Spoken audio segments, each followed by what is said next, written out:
Bien-aimés frères et sœurs, je voudrais vous saluer respectueusement de la part de Jésus-Christ, mon Seigneur et mon Sauveur. Vous dire encore grand merci de nous recevoir. Le directeur de la chaîne et moi, nous sommes reconnaissants au Seigneur notre Dieu pour la part qu'il nous donne à son œuvre.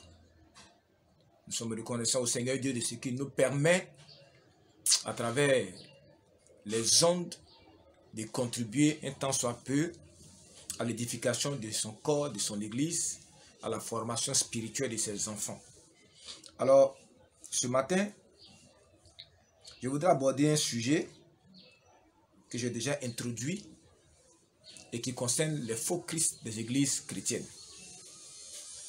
Les faux Christ et les faux prophètes. Ce matin, je vais commencer d'abord par parler des faux prophètes de Dieu. Les faux prophètes de Dieu. Alors, qu'est-ce que j'appelle les faux prophètes de Dieu?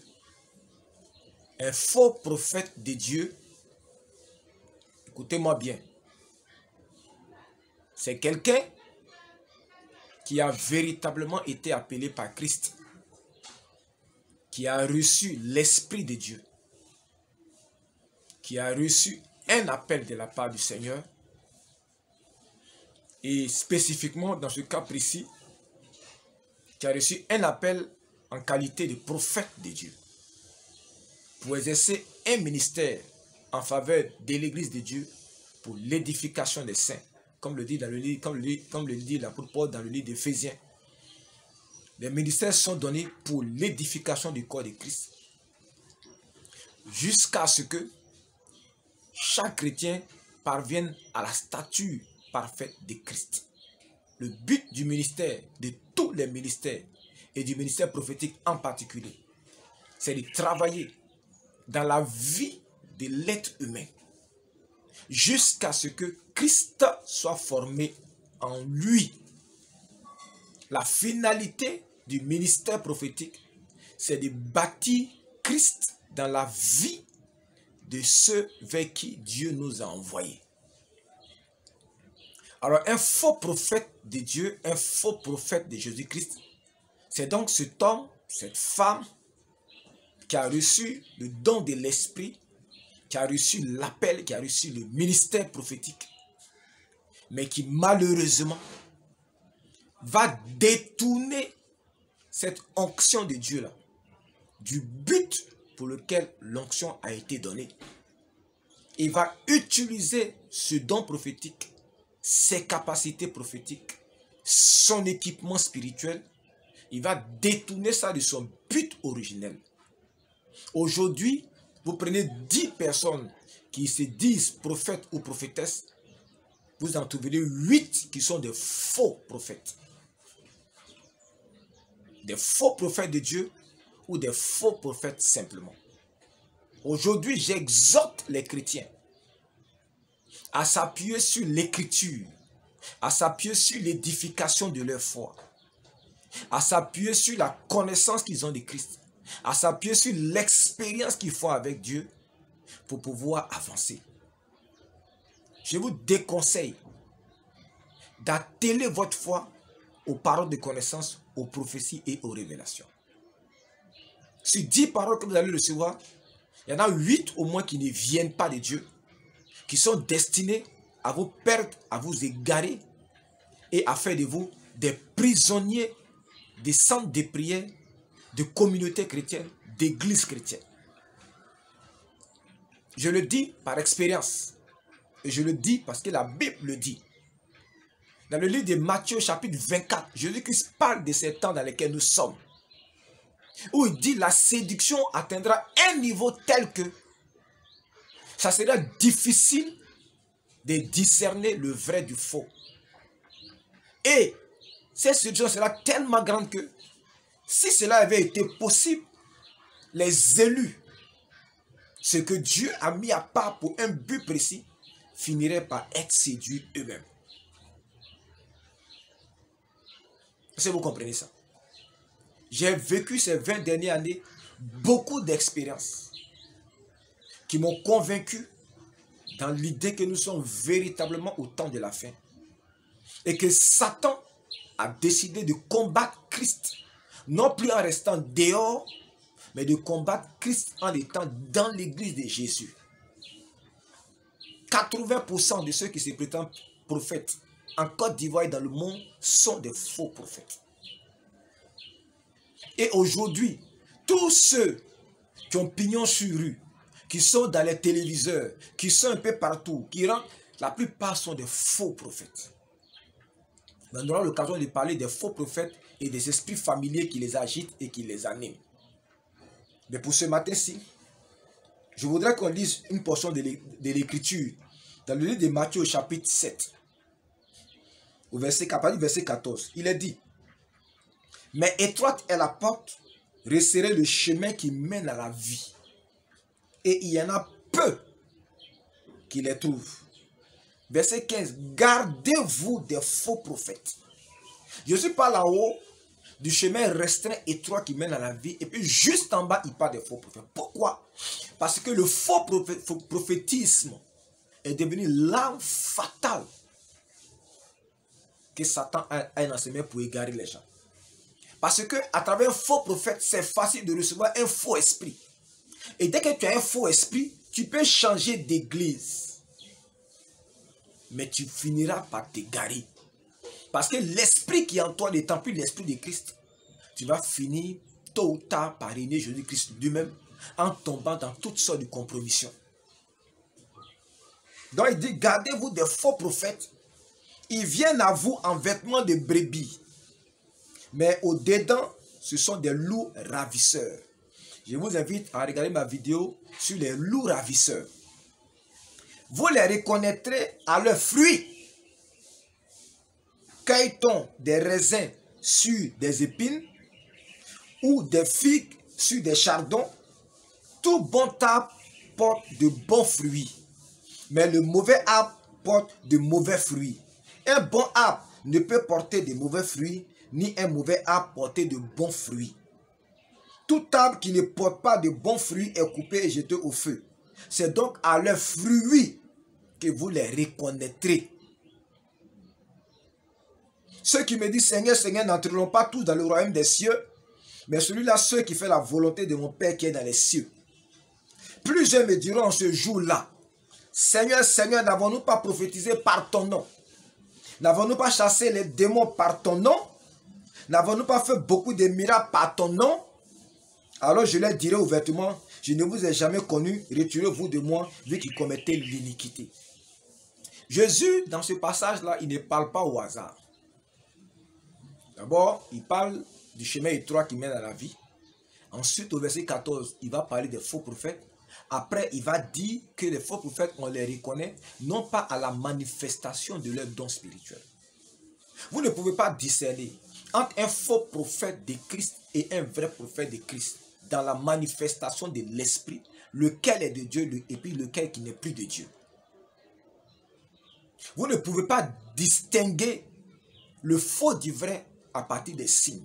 La Bible dit que c'est à partir de leurs fruits que vous allez reconnaître que celui-ci est un faux prophète de Dieu et que celui-ci est un vrai prophète de Dieu. Je vais approfondir la question tout à l'heure.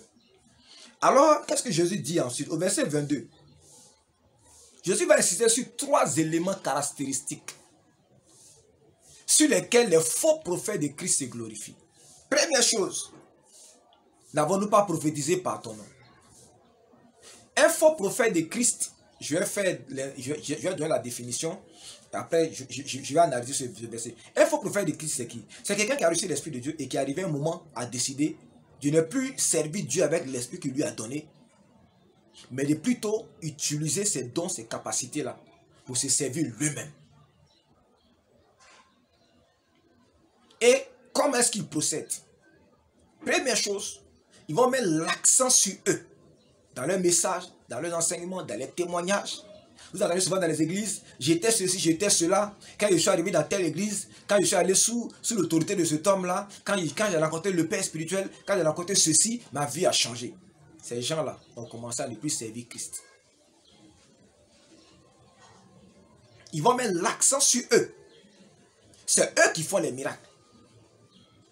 C'est eux qui ont le pouvoir. C'est eux qui voient.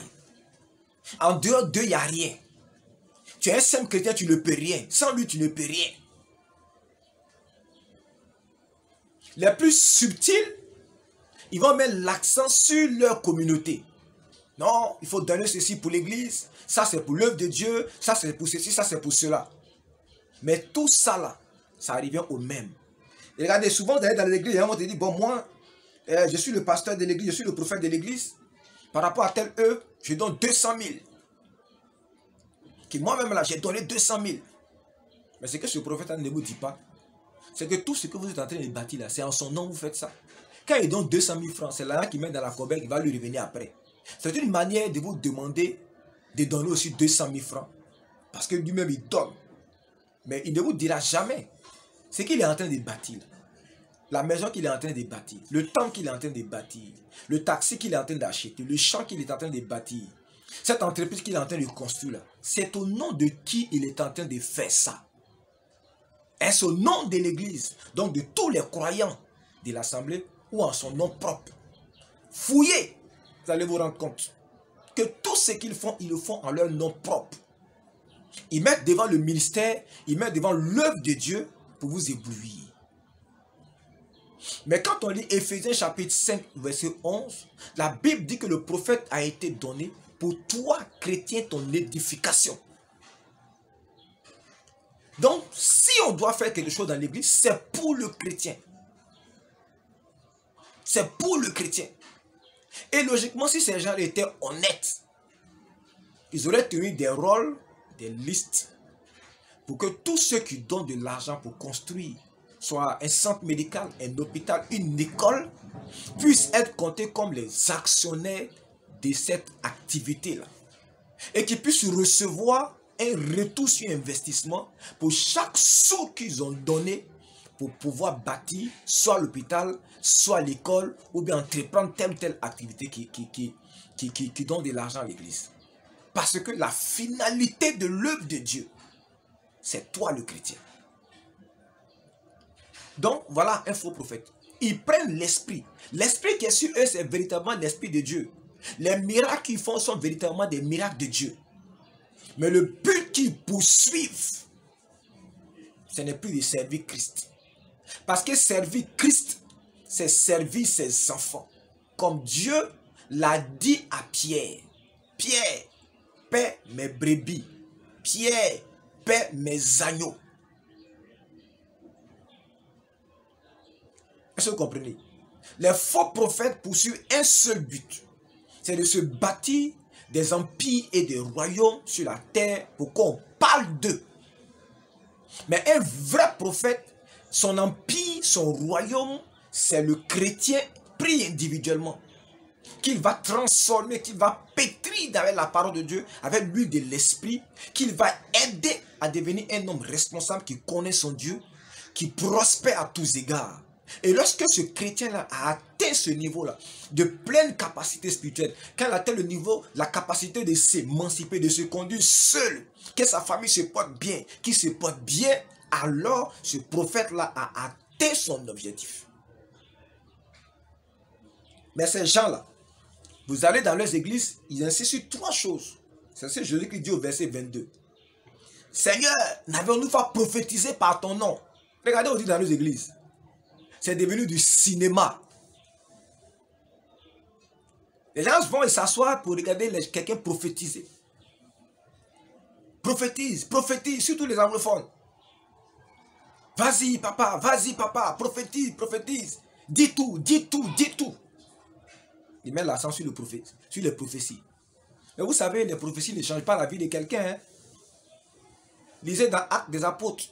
Quand l'apôtre Paul est venu à Jérusalem, des gens ont prophétisé sur lui pour lui annoncer ce qui devait lui arriver, pour lui annoncer les dangers qu'il courait. Cette prophétie venait de Dieu. Mais il y a quelque chose qui est plus grand que la prophétie. C'est la foi qu'on a en celui qui a parlé. Il y a quelque chose qui est plus grand que la prophétie. C'est les promesses que ce Dieu-là nous a données. Paul savait déjà comment il allait mourir. Donc quand la prophétie venait, il regardait à ce que le Seigneur lui a dit. Il ne regardait pas la prophétie. On ne bâtit pas une vie avec des prophéties. On bâtit une vie dans la relation intime avec Christ, qui est la sémence de Dieu, qui est la parole de Dieu. Mais ces gens-là, ils insistent sur les prophéties, première chose. Deuxième chose, ils insistent sur le fait de chasser les démons. Oh, hier j'ai regardé à la télévision, un prophète du Nigeria chasse les démons, on filme, on met le micro sur la bouche des démons pour que les démons parlent, pour dire des paroles qui honorent, qui glorifient le prophète. Des gens vont s'asseoir dans les églises pour voir les gens chasser les démons. À l'église baptiste, je vous dis, j'avais 3 mois de conversion, j'ai chassé des démons. Et chasser des démons, c'est la chose la plus banale qui puisse exister dans le corps de Christ. Mais regardez aujourd'hui, c'est un spectacle. C'est un spectacle. Faire tomber les gens, c'est un spectacle. Un homme comme Jeremiah au moto, j'ai vu ces vidéos. Il fait tomber les gens, c'est un spectacle. Il court, les gens sont derrière lui, il y a un coup derrière lui. Et puis il s'arrête, et puis il se tourne. Et puis il brandit ses 2 mains, et puis tout le monde tombe. Il y a un cri, c'est un spectacle. Il met l'accent sur chasser les démons. Qui vous voyez quelqu'un qui met l'accent sur chasser les démons, c'est quelqu'un qui a déjà corrompu son ministère. Troisième chose, n'avons-nous pas fait beaucoup de miracles par ton nom? Les miracles, les guérisons. Les faux prophètes mettent l'accent sur ces 3 choses. Première chose sur les prophéties. Deuxième chose sur chasser les démons. Troisième chose sur les miracles. Tout leur ministère tourne autour de ces 3 choses. Mais Éphésiens chapitre 1 dit, Éphésiens chapitre 5 dit, il a donné les uns comme apôtres, les autres comme prophètes, les autres comme docteurs, évangélistes et pasteurs, pour l'édification du corps de Christ. En vue de l'œuvre du ministère, jusqu'à ce que nous soyons tous parvenus à la stature parfaite de Christ. Le but du ministère prophétique, les vrais prophètes de Dieu, ce qui leur importe, c'est comment ils transforment les vies pour les amener à la ressemblance de Jésus. Vous allez dans l'église, vous savez que cet homme c'est un faux prophète. Voilà le signe que Jésus-Christ dit. Il dit, vous les reconnaîtrez à leurs fruits. Car ils tondent des raisins sur des épines ou des figues sur des chardons. Tout bon arbre porte de bons fruits, mais le mauvais arbre porte de mauvais fruits. C'est par leurs fruits. Il y a 2 sortes de fruits. Il y a la fruit même de la vie du prophète. Vous voyez un prophète qui est rancunier, un prophète qui ment, un prophète qui vit dans le désordre, qui a des maîtresses cachées, un prophète qui n'est pas honnête, qui est hypocrite, un prophète qui ne marche pas dans la vérité, un prophète qui a horreur de la vérité, un prophète qui a horreur de la contradiction. Ce sont les fruits de sa propre vie. Vous êtes avec lui, vous êtes mal à l'aise, vous êtes tout le temps frustré. Il vous injurie, il vous frustre, il vous banalise, il vous prend pour des moins que rien. Il n'a aucun respect pour vous. Cet homme-là, c'est un faux prophète de Dieu. Les fruits qu'il porte sont contraires aux fruits de l'esprit, tel que c'est décrit dans le livre de Galates. Vous comprenez? Les deuxièmes fruits, ce sont ces chrétiens. Regardez la vie de ces chrétiens. La plupart sont ignorants de la parole de Dieu. La plupart vivent dans l'hypocrisie, dans le mensonge, dans la duplicité. La plupart ne connaissent pas Christ. C'est comme vous entendez souvent dans cette église, il dit que moi c'est mon prophète qui est mon Dieu. C'est mon prophète qui est mon père, c'est mon père spirituel qui est mon Dieu. Vous entendez ces gens dire ces choses-là. C'est le fruit que ce prophète-là porte. Quand vous regardez leur église, vous regardez leurs enfants spirituels, vous voyez leur fruit. C'est le fruit de leur ministère. Vous ne voyez même pas Christ. Vous ne voyez pas Christ dans la vie de leurs fidèles. Ce sont leurs fruits. C'est ce que produit leur ministère. C'est ce que produit leur prophétisme. C'est ce que produit leur action. Jésus dit, c'est par ça qu'on les reconnaît. Bien aimés frères et sœurs, un véritable prophète de Dieu, tu ne peux pas rester avec lui 2 ans, 3 ans, sans que Christ ne soit formé en toi. C'est pas possible. Tu ne peux pas marcher avec lui pendant 2 ans, 3 ans. C'est que ta vie ne soit complètement transformée en bien. Mais tu es avec un prophète, 2 ans, 3 ans, 4 ans. Tu es encore possédé. Tu fais encore des scènes de volupté. On te poursuit encore la nuit. Tu ne connais pas les Écritures. Tu es encore dans les petits coups bas. Quand il y a des palabres au quartier, c'est toi. Quand il y a des disputes dans la famille, c'est toi. Tu n'es pas un fils de lumière. Tu n'es pas une fille de lumière. Tu n'es pas une fille de Dieu. Tu n'apportes pas la paix. Quand tu es à la base de toutes les tribulations, de toutes les difficultés, de tous les problèmes de ta famille. Ton foyer est mélangé. Il n'y a pas de paix chez toi. Il n'y a pas de tranquillité chez toi. Regarde ta vie. Regarde le fruit du ministère de cet homme-là dans ta vie. Et tu sauras que cet homme est un faux prophète. Je ne dis pas que l'onction que celui-là n'est pas vrai. L'onction est vraie. Mais l'onction a été détournée de son but. Et tu vas me demander, mais et les visions qu'il a là. La Bible que Dieu, il ne se répand pas de ses dons et de ses appels. Souvent les chrétiens, je me demande comment ils réfléchissent. Attends, dis-moi, la puissance de Satan là, Satan tient ça de qui? La puissance de Satan. La puissance que les mystiques ont, où ils peuvent sortir de leur corps, ils peuvent voyager, ils peuvent être ici et entendre ce que les gens disent. Ou ces dons de guérison que ces dévins ont là. Ils tiennent ça de qui? Ils tiennent ça du diable. Le diable tient ça de qui? C'est un don, une capacité qu'il a reçue quand il était encore au service de Dieu. Pourquoi Dieu ne lui a pas arraché ça? Parce que Dieu, il ne se répand pas de ses dons et de ses appels. Donc un homme de Dieu, un prophète, peut parfaitement avoir l'esprit de Dieu. Le don peut opérer. Mais Dieu peut ne pas être avec lui. Ça vous étonne, hein? Oui, ça vous étonne. Parce que vous ne lisez pas les Écritures. Dieu peut ne plus être avec lui et les dons peuvent continuer d'opérer.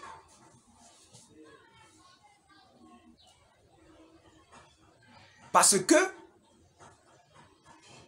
et ça je vais vous l'expliquer dans un autre enseignement, la Bible que Dieu, il moissonne là où il n'a pas semé.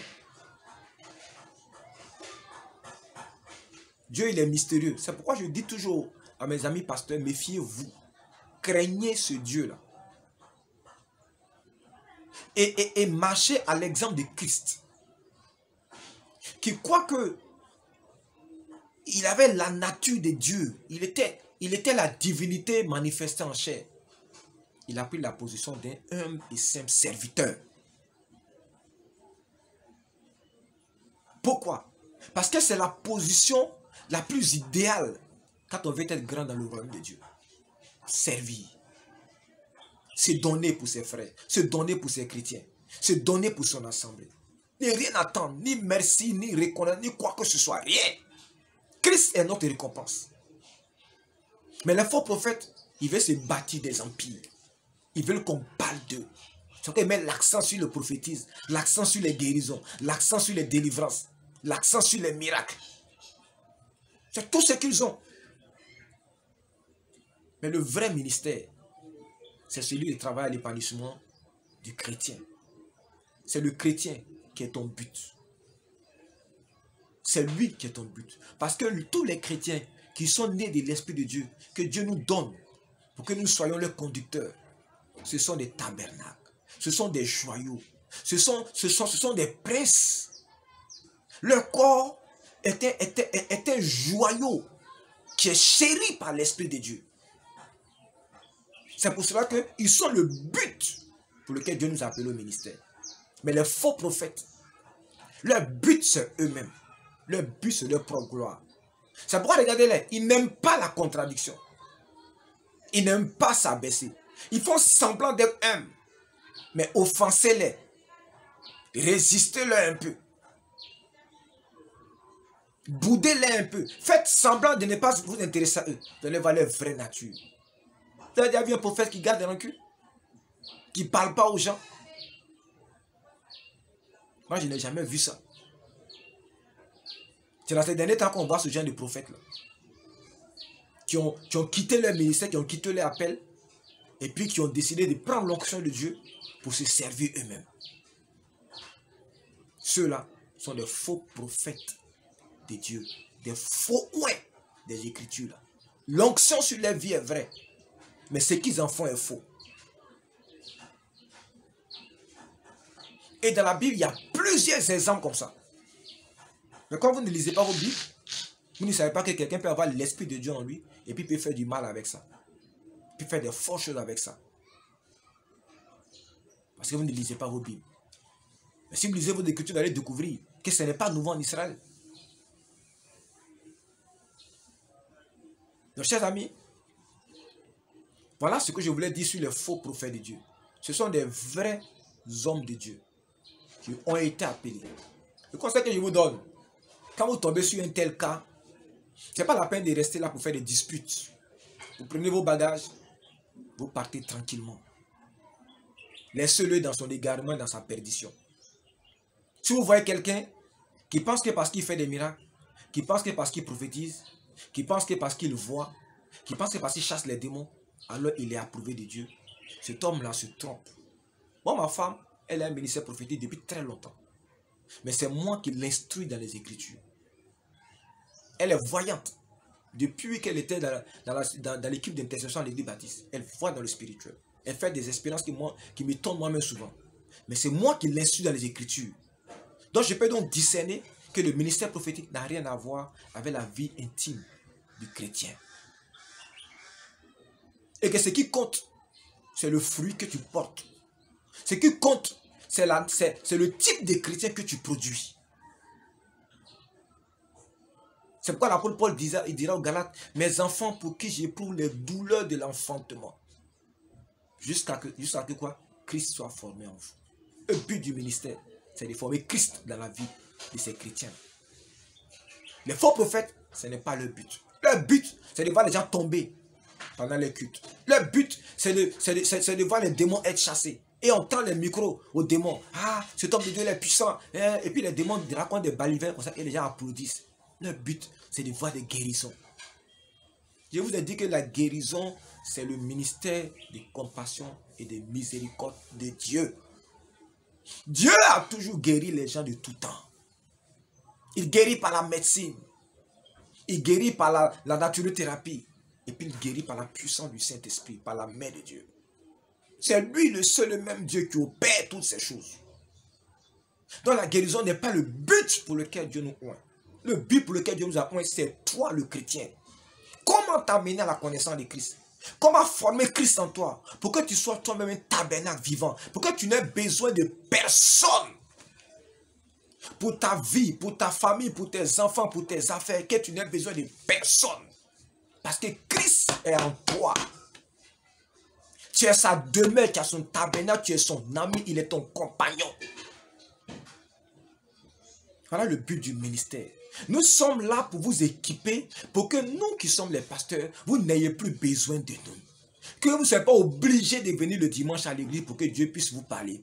Mais que Dieu soit capable de vous parler à travers les Écritures, à travers les événements de la vie, à travers les circonstances de tous les jours, que Dieu soit capable de vous parler, de se révéler à vous. Mais les faux prophètes, ils cherchent leur gloire dans ce qui fait leur honte. Ils voient Dieu en train de guérir les gens et ils s'attribuent ça. Et quand vous écoutez les témoignages, ça fait honte. J'étais malheureux quand j'ai rencontré cet homme de Dieu là. Ma vie a changé. Mais cet homme de Dieu là, il a ses propres frères, il a ses propres frères qui sont malheureux. Peut-être que lui-même, sa maman même, elle est païenne. Peut-être que ses soeurs, ses frères sont païens. Peut-être que sa femme même est païenne. Donc ce n'est pas lui qui change la vie des gens. C'est parce que tu as cru que l'esprit de Christ est rentré en toi et qu'il a commencé à travailler. Ce n'est pas à cause de ce foireux prophète là. Ce n'est pas lui. Il ne peut pas changer la vie de quelqu'un. Je suis désolé. C'est la parole de Dieu. L'esprit de Dieu. Nous ne sommes que des canaux. Jésus a dit, lorsque vous aurez fini de faire toutes ces choses, dites que nous ne sommes que des ouvriers inutiles, des serviteurs inutiles. Aucun serviteur n'est plus grand que son maître. Mais les prophètes prétendent changer la vie des gens. Partout, vous allez entendre ce genre de témoignages dans les églises là. Prenez vos bagages et allez-vous-en. C'est un faux prophète qui est là. c'est un faux prophète. Donc bien aimé, je ne fais que brosser un peu ce sujet pour que vous compreniez. Je voulais ajouter deux choses pour terminer. Vous savez que l'onction qui vient sur un homme peut être orientée dans 3 dimensions. Quand Dieu donne l'onction à quelqu'un, il peut utiliser cette capacité-là à sa propre guise. Dans la Bible, je vous donne 2 exemples que vous pouvez lire. Dans l'Ancien Testament, il y a Élisée. Il a été offensé par des enfants. Il les a maudits. Et un lion, je ne sais pas si c'est un lion bien un ours, un animal féroce est sorti, il a dévoré ses enfants.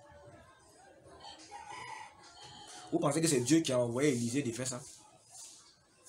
Non. Mais il avait cette capacité-là de le faire. Si vous comprenez? C'est comme moi, je suis un enseignant. J'ai la capacité de prendre les Écritures, de les renverser puis t'égarer. Mais ce n'est pas l'onction, ce n'est pas le Saint-Esprit qui me dit de faire ça. Mais comme le Saint-Esprit m'a donné de comprendre les Écritures, la connaissance que j'ai de l'Écriture, je vais utiliser pour te perdre. De la même façon, sur l'onction qui est sur la vie d'un prophète, il peut utiliser ça pour faire ce qu'il veut. Deuxième chose dans l'onction. Donc, le deuxième témoignage, c'est le témoignage dans le Nouveau Testament. Jésus est allé prêcher dans une ville et les gens n'ont pas accepté qu'il rentre dans la ville à cause des témoignages qu'ils avaient reçus de lui, mais peut-être parce que les Juifs avaient dit, s'il rentre là-bas, vous êtes mort. La Bible dit que Jésus a été chassé de cette ville-là. Et il y a 3 disciples qu'on appelait les fils du tonnerre. Ils ont dit à Jésus, Jésus, laisse-nous, on va invoquer le feu du ciel pour consumer cette ville-là. Jésus a dit, ne faites pas ça parce que vous ne savez pas de quel esprit vous êtes animé.